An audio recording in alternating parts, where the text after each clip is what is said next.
طبعا انا بتكلم النهارده في لحظه هي شبه لحظات كتير بتعدي علينا بقالها سنين، لانه احنا بنعيش لحظه تاني بيحاولوا يخيرونا ما بين حاجتين، بيحاولوا يخيرونا ما بين الامن والحريه.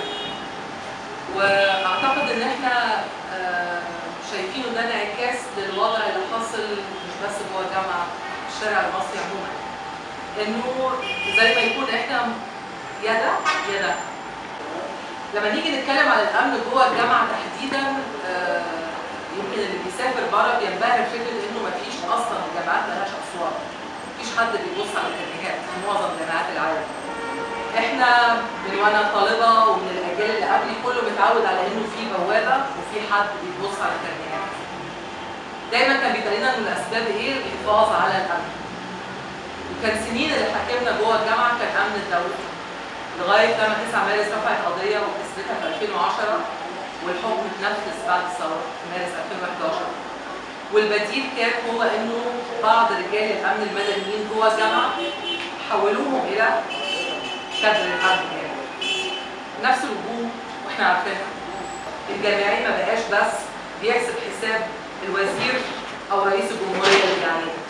فدي كلها يمكن عشان ما نبقاش طول الوقت شايفين الدنيا بمنظار قاتل، انا شايفه انه في برضه في نقط ضوء في اللي احنا في الواقع اللي احنا عايشينه دلوقتي. انه رئيس الجامعه حس بمسؤوليه ان هو يدعو البرلمان بتاعه اللي هو المجمع الانتخابي عشان يشرح لهم انه الورق ده هو ورثه عن اللي قبله، وانه الضبطيه القضائيه دي طلعت وقت الوزير السابق مصطفى مساعد. طب احنا ضد التخيير ما بين الامن والحريه. أن تتذرع الجامعة أو الحكومة بفكرة إن إحنا هنحمي، هيحصل خراب، هيحصل مشاكل في الجامعة، وفي المقابل إحنا هنمنع بقى أي حاجة خالص تماما. لا، إحنا بنرفض ده تماما كضرورة التحالف. كمان بنرفض فكرة تثبيت العمالة المعتادة في الجامعة، لأنه عشان خاطر أضمن تطوير قدرات الأفراد بالأمن او الافراد الاداريين في الجامعه، لازم اكون ضامن وضعهم الاقتصادي والاجتماعي، لازم يكونوا متثبتين، لازم يكون عندهم حقوق حقيقيه عشان خاطر يبقوا في حاله من الاستقرار تسمح لهم بالتطور وان هم يقوموا بدورهم على اكمل وجه.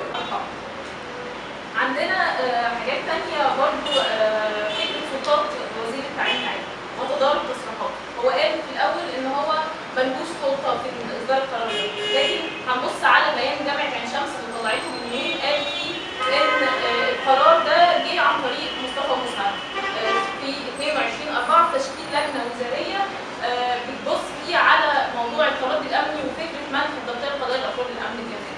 وقالت في البيان ان يوم 22/8 اجتمع المجلس الاعلى للجامعات برئاسه وزير التعليم العالي ووافق بالاجماع على منح الضبطيه القضائيه لافراد الامن الجامعي. طب منين وزير التعليم العالي بيقول انا ماليش دعوه وماليش سلطات، وهو كان رئيس يعني كان رئيس الاجتماع بتاع المجلس الاعلى للجامعات يوم 22/8، وهو اللي كان بيطرح النقاش في موضوع منح الضبطيه القضائيه.